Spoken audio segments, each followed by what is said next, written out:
Hello everyone, আজকে আমি মাছের এভাবে ঝোল রান্না করব। তার জন্য প্রথমেই আমি আলু, কাঁচকলা আর আলতি কেটে নিয়েছি। আমি লাউ ডাঁটা দিয়ে মাছের ঝোল করব, তাহলে লাউ ডাঁটা কেটে নিয়েছি। লাউ ডাঁটা দিয়ে মাছের ঝোল খেতে আমার কিন্তু দারুণ লাগে।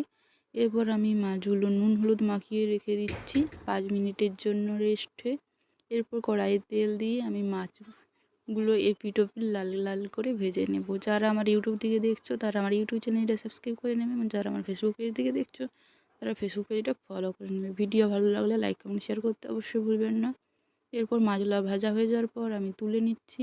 সেই তেলে কাঁচকলা, আলু, আলতি আর লাউ ডাঁটাটা আমি ভেজে নেব, এবং এখানে একটু সামান্য জল দিয়ে আমি 5 মিনিটের মধ্যে এটা সিদ্ধ করে নেব।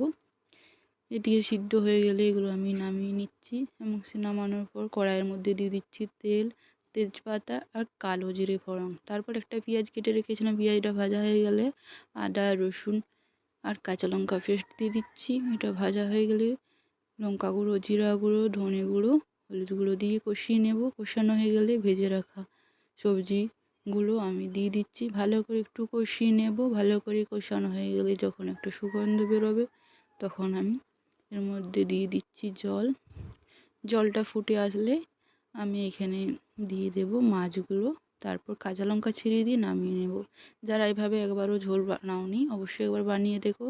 আর কার কার লাউ ডাঁটা, কাঁচকলা দিয়ে এরকম মাছের ঝোল খেতে ভালো লাগে অবশ্যই কমেন্ট করে জানাবে। আর ভিডিওটা অবশ্যই লাইক কমেন্ট